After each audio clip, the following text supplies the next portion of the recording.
Bonsoir, bienvenue, je suis en direct. Me voici pour la deuxième nuit. Soyez les bienvenus. La deuxième nuit, c'est ce soir, ça y est, nous sommes le jour du solstice, en ce jour sacré. Voilà, de ce solstice d'hiver 2024. J'espère que vous avez pu profiter de la journée. Peut-être que vous avez eu l'occasion d'assister eh bien, au lever du soleil et au coucher du soleil, ou en tout cas d'en profiter aujourd'hui. Ici, il faisait très beau, un grand soleil, donc c'était vraiment chouette de voir ce soleil. Et donc, nous sommes entrés, hein, voilà, le soleil est couché maintenant dans cette deuxième nuit.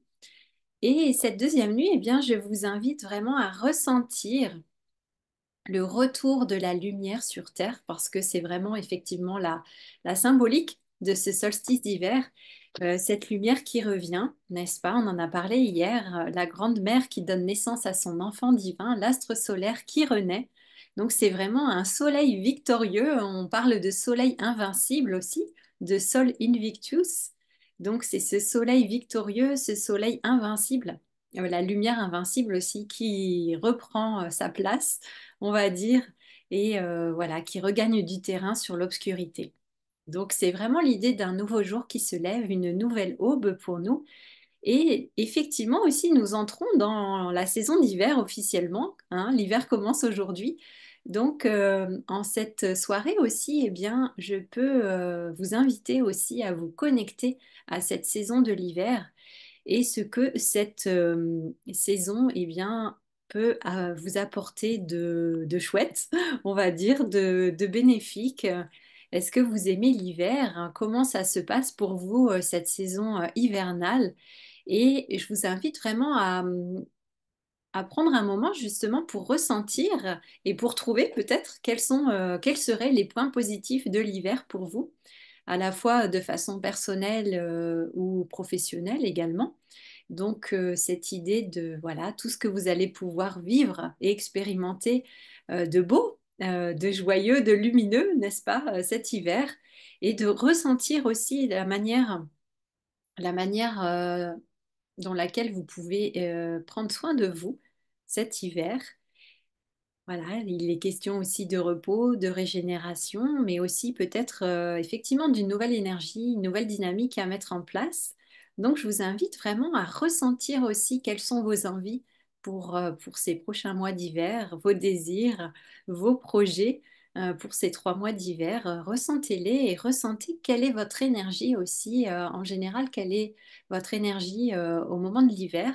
Et peut-être, eh bien, cette fois, en mettant de la conscience, ça peut être un petit peu différent. Donc, je vous invite à ressentir cela et à vraiment prendre un moment pour entrer en pleine conscience dans cette saison hivernale et vraiment l'accueillir de façon voilà, la meilleure possible. Mais voilà, ça c'est une chose. Donc il y a vraiment cette lumière de l'hiver qui est particulière, hein. Et si vous allez par exemple, moi je sais qu'en montagne, voilà, la lumière l'hiver est très très très très belle.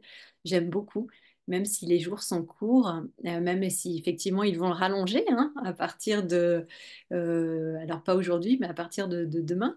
Les jours vont rallonger déjà de façon vraiment très très subtile et après de plus en plus bien sûr.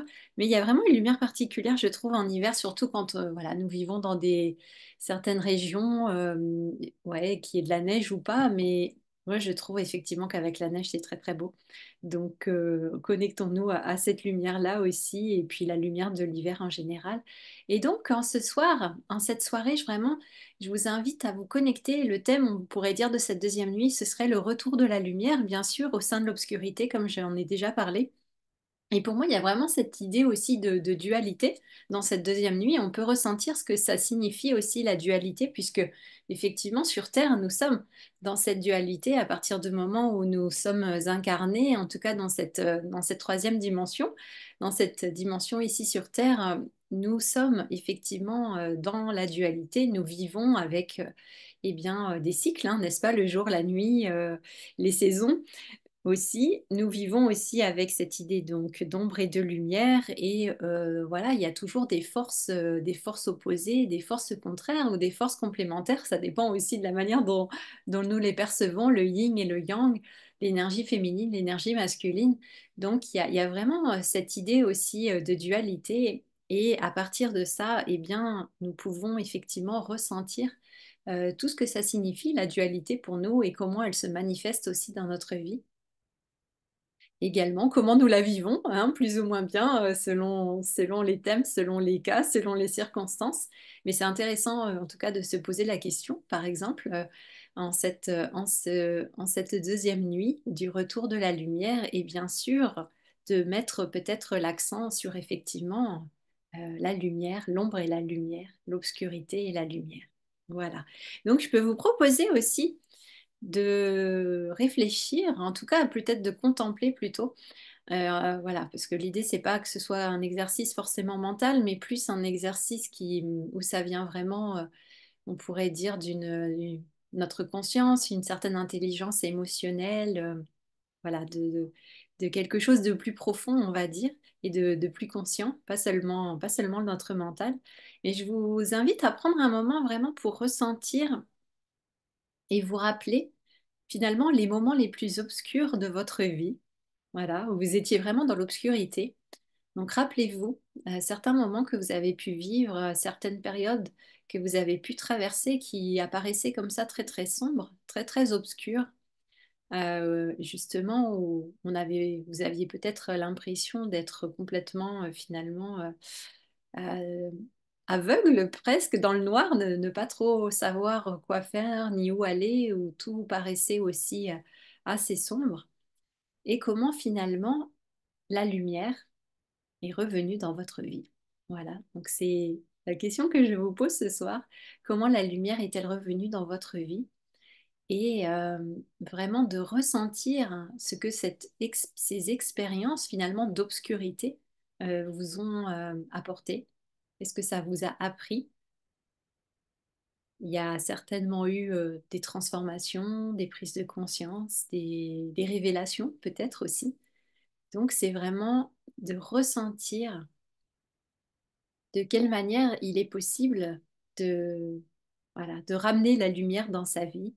Et voilà, encore une fois, comme je disais hier, que la lumière est toujours présente d'une manière ou d'une autre, même si par moments on l'aperçoit beaucoup moins que d'autres, mais en tout cas, elle est toujours là. Et l'autre question nous pourrions nous poser en cette soirée de solstice, alors que nous honorons le retour de la lumière, la naissance de ce nouveau soleil, tout jeune, on pourrait dire tout vulnérable comme un nouveau-né qui vient au monde, eh bien, c'est vraiment cette idée, nous aussi, hein, notre lumière intérieure, elle a besoin que nous prenions soin d'elle comme un nouveau-né. Il a besoin qu'on prenne soin de lui ou d'elle, si c'est une petite fille, bien sûr. Et donc, comment nous allons prendre soin justement de cette lumière aussi qui est en nous, alors que nous pouvons aussi ressentir un renouveau dans notre vie, une renaissance, comme je disais hier, avec la nuit des mers. Donc, comment je peux prendre soin de la lumière en moi, de cette lumière qui renaît, et comment je peux apporter plus de lumière dans ma vie? Ça serait une question que nous pourrions nous poser en cette deuxième nuit. Et ça pourrait être l'objet aussi de contemplation ou de méditation, de partir voilà, de partir de ces questions pour, voilà, pour un voyage et ressentir vraiment ce que ça signifie que la lumière pour nous et l'obscurité également. Et voilà, je voulais vous rappeler que l'obscurité, cette obscurité, ce noir, est aussi très très riche, très profond et qu'il contient aussi, eh bien, l'infini, finalement, toutes les possibilités qui sont là, on pourrait dire, comme je vous disais hier, voilà, toutes les possibilités de ce champ quantique infini. Il y a tout qui est là, finalement, tout le champ des possibles, c'est rempli de tellement de possibilités, de potentiel, que c'est à nous aussi, après, eh bien, de faire nos choix. Voilà. Donc, comment puis-je apporter plus de lumière dans ma vie? Ça pourrait être une question très pertinente en cette deuxième nuit et en ce grand jour sacré, ce jour de solstice d'hiver. Voilà ce que j'avais envie de vous partager ce soir. Et bah, écoutez, je vais m'arrêter là. Si vous avez des réponses qui vous viennent comme ça spontanément ou des commentaires, eh bien, je vous invite à les partager. Et sinon, eh bien, laissez simplement résonner ces thèmes et ces questions en vous pour qu'elles fassent leur chemin. Ce sont aussi, on pourrait dire, voilà, des activations énergétiques, voilà, des codes de lumière aussi que nous recevons. Donc, restez vraiment ouverts en cette soirée de solstice. Restons ouverts à, voilà, comme je vous disais, au grand tout, à tous ces codes de lumière, à toutes ces activations vibratoires, énergétiques qui peuvent se manifester. Et ouais, c'est ça peut être très puissant et très beau. Donc voilà, c'est mon invitation pour cette deuxième nuit des 12 nuits. Voilà, en ce seuil sacré entre les mondes. Je vous souhaite une très belle soirée et une très belle célébration de solstice si vous célébrez le solstice ce soir. Et bien, écoutez, on se retrouve demain pour la troisième nuit. Voilà, je vous embrasse et je vous dis à demain. Ciao, ciao!